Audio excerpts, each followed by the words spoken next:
वैसे तो हम एक्सेल की कई सारी बेसिक चीज़ें जान चुके हैं, लेकिन आज की क्लास में हम और कुछ ऐसी बेसिक चीज़ें सीखेंगे जिनकी हमें आगे ज़रूरत पड़ सकती है। जैसे कि एक्सेल में रॉ और कॉलम तो आप जानते ही हैं, लेकिन अगर ज़रूरत पड़ने पर किसी टेबल में रॉ और कॉलम को इंसर्ट करना पड़े, यानी कि एक लाइन और बीच में जोड़नी पड़े या किसी को हटाना पड़े, तो वो हम कैसे करेंगे। ठीक है, हम जानते हैं। सबसे पहले हम सीखेंगे रॉ और कॉलम को कैसे इंसर्ट करते हैं। अभी यहाँ पर आप एक टेबल देख रहे हैं और हमें कॉलम नंबर 3 और 4 के बीच में एक रॉ और इंसर्ट कराना है, या हिंदी और गणित के विषय जो हमने यहाँ पर बना रखे हैं इनके बीच में एक सब्जेक्ट के लिए एक कॉलम और बढ़ाना है, तो वो हम कैसे करेंगे। तो सबसे पहले हम जानते हैं कि हम रॉ इंसर्ट कैसे करेंगे। आपको जिस भी रॉ के ऊपर, मानिए 4 के ऊपर एक रॉ इंसर्ट कराना है या 5 के ऊपर कराना है, तो हम 4 को सेलेक्ट करेंगे इस तरीके से। ये देखिए मेरा एरो यहाँ पर जा रहा है, ऐसे सेलेक्ट नहीं करेंगे इसको, इसको ऐसे सेलेक्ट करेंगे और माउस से राइट क्लिक करेंगे। यहाँ पर आपको इंसर्ट का एक ऑप्शन दिखाई देगा, आप सीधे सीधे यहाँ से इंसर्ट को दबा दीजिए। ठीक है, या एक ऑप्शन और भी है, इसको यहाँ से सेलेक्ट कर लीजिए और सेल इंसर्ट मेन्यू में जाइए। यहाँ पर आपको इंसर्ट रॉ का ऑप्शन दिखाई देगा, आप क्लिक कर दीजिए, ये इंसर्ट हो गई। अभी मानिए यहाँ पर मुझे 4 के ऊपर 3 रॉ और इंसर्ट करानी होती, तो मुझे क्या करना होता, तो मैं 4 के ऊपर 3 रॉ को सेलेक्ट करता, राइट क्लिक करता और इंसर्ट का बटन दबाता। सॉरी, ये गलत हो गया। 4 के नीचे मैं 3 रॉ को सेलेक्ट करता और इंसर्ट का बटन दबाता, तो 4 के ऊपर 3 रॉ और बढ़ जाती। इसी तरीके से कॉलम का है, आपको हिंदी और गणित के बीच में एक कॉलम इंसर्ट कराना है। आप गणित वाले कॉलम को सेलेक्ट कीजिए, यानी डी को, उस पर राइट क्लिक कीजिए और इंसर्ट का बटन दबा दीजिए। ठीक है, अभी ऐसे ही इन दोनों के बीच में अगर मुझे 3 कॉलम और बढ़ाने होते, तो मैं इस तरीके से 3 कॉलम सेलेक्ट करता और इसको इंसर्ट करा देता। यहाँ पे फिर हमने गलती कर दी, हमें 3 गणित से इस तरफ सेलेक्ट करने हैं और इंसर्ट दबाना है। ये देखिए 3 कॉलम और बढ़ गए, एक पहले था, ये 4 हो गए। अब हमने कुछ कॉलम ज़्यादा बढ़ा दिए और हमें ये कॉलम हटाने हैं, तो बस वापस उसी प्रक्रिया को दोहराइए। उन तीनों कॉलम को या चारों कॉलमों को सेलेक्ट कर लीजिए, राइट क्लिक कीजिए, यहाँ पे आपको डिलीट का ऑप्शन मिलेगा, उसे डिलीट कर दीजिए। इसी तरीके से आप रॉ को भी डिलीट कर सकते हैं। तीनों रॉ को एक साथ सेलेक्ट कीजिए, राइट क्लिक कीजिए और डिलीट कर दीजिए। ये तो हो गया रॉ और कॉलम इंसर्ट कराना और उनको डिलीट करना। अब बात आती है हाइड करने की। हाइड करना यानी छिपाना। अभी यहाँ पर मुझे ये सारे जो ऑप्शन आपको दिखाई दे रहे हैं, इनमें से किसी एक कॉलम या एक रॉ को छिपाना है, यानी मेरा डाटा तो वहाँ पर रहे, लेकिन जब मैं उसको प्रिंट निकालूँ या और कोई चीज़ टेबल को देखे तो वो रॉ केवल छिपी रहे, यानी दिखाई न दे। तो इसके लिए बड़ा सिंपल सा काम करना है आपको। जैसे मुझे ये योग वाला, मैंने योग लगाया तो है, लेकिन मुझे प्रिंट आउट में योग लेना नहीं है, मुझे इंग्लिश तक के सारे नंबर लेने हैं और उसके बाद प्रतिशत लेना है। तो आप योग के कॉलम को छिपाना चाहते हैं तो सिर्फ उस पर एक क्लिक कीजिए, पूरा कॉलम आपका सेलेक्ट हो जाएगा। जैसे इस क्लिक को करने से पहले ध्यान दीजिएगा कि यहाँ पर इसके ऊपर एक डाउन एरो बन जाएगा ब्लैक कलर का। इस तरीके से आप अगर करेंगे तो ये शायद अच्छे तरीके से काम ना करे। इसको क्लिक कर दीजिए ऐसे और राइट क्लिक कीजिए, यहाँ पे आपको हाइड का ऑप्शन दिखाई देगा, इस पर टिक कर देंगे तो ये कॉलम हाइड हो जाएगा। ये देखिए एफ के बाद सीधे एच आ रहा है, आपका जी हाइड हो गया है। इसी तरीके से आप रॉ को भी हाइड कर सकते हैं। यहाँ पे ये 5 नंबर वाला, यानी मुझे हल्के नंबर नहीं देखने हैं, चाहे वो नाराज़ हो जाए। तो इस 5 नंबर वाले कॉलम को रॉ को सेलेक्ट कीजिए, राइट क्लिक कीजिए और हाइड कर दीजिए। यहाँ पर अब 4 लोगों के नंबर हैं, हालांकि हमें जो टोटल मिल रहा है, जो योग मिल रहा है, वो 5 का है। अब हम चाहते हैं कि हमने जो रॉ और कॉलम हाइड किए हैं वो दोबारा वापस आ जाएँ, तो बस उसके आजू बाजू वाले दोनों कॉलमों को सेलेक्ट कर लीजिए, उस पर राइट क्लिक कीजिए। मैंने एफ़ और एच को क्यों लिया है, क्योंकि इन्हीं के बीच का एक कॉलम हमने हाइड किया था।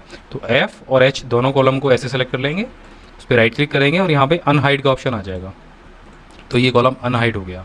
इसी तरीके से रॉ को हम सेलेक्ट करेंगे, 4 और 6 नंबर रॉ को भी हम सेलेक्ट करेंगे और यहाँ पे हमें अनहाइड का ऑप्शन मिल जाएगा, इसको हम अनहाइड कर देंगे, तो वापस नंबर जैसे थे वैसे आ गए। तो आप सीख गए होंगे कि रॉ और कॉलम को हाइड कैसे करते हैं। इसका यूज़ आपको बाद में पता चलेगा, हम बाद में जानेंगे कि हाइड कॉलम और रॉ को हम यूज़ कैसे ले सकते हैं, अपने प्रयोग में कैसे ले सकते हैं। अब बात आती है रॉ और कॉलम के साइज़ को बदलने की। साइज़ आपको मानिए इसको इस तरफ चौड़ा करना है या इस तरफ नीचे की तरफ इसको बड़ा करना है, तो आप कैसे करेंगे। बाई डिफ़ॉल्ट एक्सेल में जो साइज़ मिलता है वो आप देख रहे हैं, इस समय मैंने जो सेल सेलेक्ट किया है वो साइज़ आपको मिलता है, लेकिन आप अपने हिसाब से सेल के साइज़ को छोटा या बड़ा कर सकते हैं। इसके लिए बड़ा आसान तरीका है। आप कॉलम के जो आपके कॉलम के दोनों नंबर लिखे हुए हैं उनके बीच में आप एक छोटी सी लाइन दिखाई देगी। जब इस लाइन पर आप अपना माउस का कर्सर ले जाएंगे तो ये दो साइड तीर बन जाएंगे इस पर, बस यहीं इसको क्लिक कर लीजिए और आप कॉलम की विड्थ को अपने हिसाब से चेंज कर सकते हैं। ये देखिए, मुझे और बड़ा कॉलम चाहिए, मैंने इसकी विड्थ को और बढ़ा दिया और छोटा कर दिया। इसी तरीके से आप रॉ की भी हाइट को बदल सकते हैं। रॉ की ये देखिए सेल, ये जो एक सिलेक्शन वाले सारे सेल हैं एक लाइन के, इस रॉ के जितने भी सेल हैं वो सभी बदल जाएंगे, सभी की हाइट चेंज हो जाएगी। इसी तरीके से कॉलम की भी विड्थ यानी कि लंबाई बदल जाएगी। ये देखिए, ये देखिए, अगर आप चाहते हैं कि आप एक साथ सभी का सेल्स की विड्थ को चेंज करें तो आप एक साथ सभी सेलों को सेलेक्ट कर लीजिए, फिर एक किसी कॉलम के बीच में जाइए और वहाँ पर बदल दीजिए। देखिए एक साथ सभी कॉलम्स की विड्थ बदल जाएगी।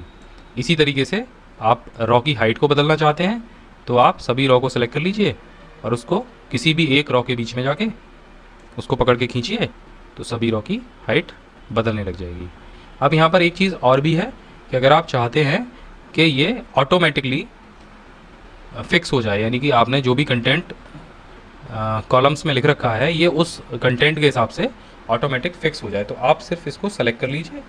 आपको यहाँ फॉर्मेट में ऑटो फिट टू रॉ और auto fit column width, auto fit raw height और ऑटो फिट कॉलम विड्थ के ऑप्शन दिखाई देंगे। अब जैसे आपको रॉ की हाइट आपकी किसी सेल की अलग है, इस सेल की अलग है, इस सेल की अलग है, इस सेल की अलग है, और आपको ये सारे बराबर बराबर करने हैं, तो या तो ये तरीका है आप माउस से सेलेक्ट कीजिए और इनको बराबर कर लीजिए अपने हिसाब से, नहीं तो आप इस ऑप्शन को यूज़ कीजिए, इसमें सभी को सेलेक्ट कर लीजिए और auto fit to row height, तो ये अपने आप ऑटो फिट हो जाएगा।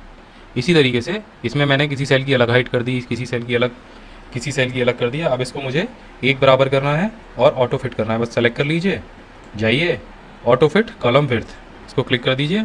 ये आपके कंटेंट के हिसाब से, यानी आपने जो भी अंदर लिख रखा है उसके हिसाब से उसकी विड्थ को यानी लंबाई को बिल्कुल ठीक कर देगा। अब सेकंड नंबर एक और है, शीट को रीनेम करना। यहाँ पर हमने पहले बताया था काम करने के लिए आपको एक्सेल में 3 शीट्स मिलती हैं, इन पर बाय डिफ़ॉल्ट नाम होता है शीट 1, शीट 2, शीट 3, और अगर आप कोई और शीट भी इसमें इंसर्ट कराएंगे, जैसे यहाँ पे ये बटन दे रखा है, तो शीट 4 नाम उसका आएगा। यहाँ पे इंसर्ट नहीं हो रही, कुछ परेशानी है। अब इसको हमें रीनेम करना है, यानी हमें अपने हिसाब से, शीट में हमने रिजल्ट तैयार किया है तो हमें शीट को रिजल्ट नाम देना चाहते हैं, तो बस इस पर डबल क्लिक कीजिए और रिजल्ट लिखकर एंटर कर दीजिए। तो इस शीट को आप इस तरीके से रीनेम करते हैं, या तो राइट क्लिक कीजिए और रीनेम के ऑप्शन पे चले जाइए।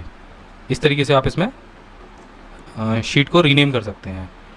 अब ऑप्शन आता है शीट को डिलीट करना, यानी आप चाहते हैं मैं इस वर्कबुक में केवल एक ही यही रिजल्ट वाली शीट को रखूं, बाकी सारी शीटें जो फालतू हैं, खाली हैं, उनको हटा दूं, या फिर आपने कई सारी शीटों पर काम कर रखा है, आपको किसी फ्रेंड को वो फाइल भेजनी है, आप नहीं चाहते कि उस शीट के अलावा कोई और भी शीट आपके दोस्त के पास जाए, तो आप बाकी की शीट को डिलीट कर सकते हैं। जैसे ये शीट मुझे किसी को नहीं भेजनी है तो मैं शीट को डिलीट कर देता हूँ।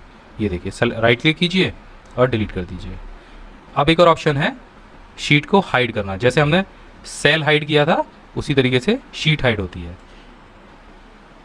शीट हाइड करने का भी यही मतलब है, अगर आपको किसी को नहीं दिखाना चाहते हैं कि आपने शीट पे काम क्या किया है और वो सार्वजनिक फाइल है, यानी कोई भी उस फाइल को खोल के देख सकता है, तो आप शीट को हाइड कर दीजिए, राइट क्लिक कीजिए और हाइड।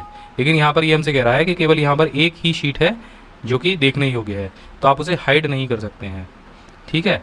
तो यहाँ पर आप एक वर्कशीट और इंसर्ट करा लीजिए।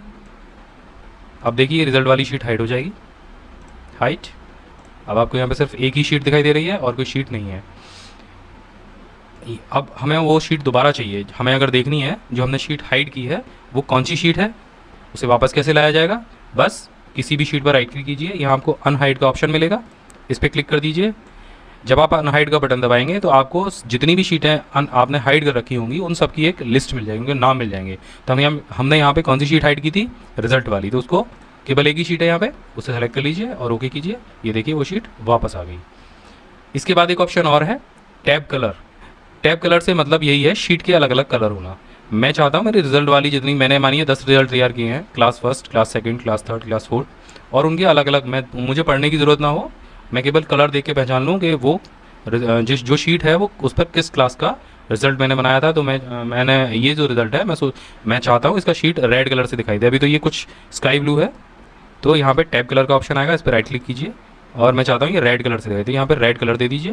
ये देखिए रिजल्ट की शीट का जो कलर है वो रेड हो गया। इसी तरीके से इस शीट का भी कलर आप अलग कर सकते हैं। इस पे मानिए आप किसी और क्लास का रिजल्ट तैयार करें तो उस क्लास को कलर कोड दे दीजिए, तो ये लाइट ब्लू कलर है, तो ये वाली जो रिजल्ट है वो रेड कलर पे है और ये वाली जो शीट है वो आपने लाइट ब्लू कलर दे दिया। इस तरीके से आप अपनी शीट को अलग अलग कलर भी दे सकते हैं। आज हमने एक्सेल के कुछ और बेसिक्स सीखे हैं, इसके बाद हम आगे एक्सेल की कुछ और चीज़ें भी जानेंगे।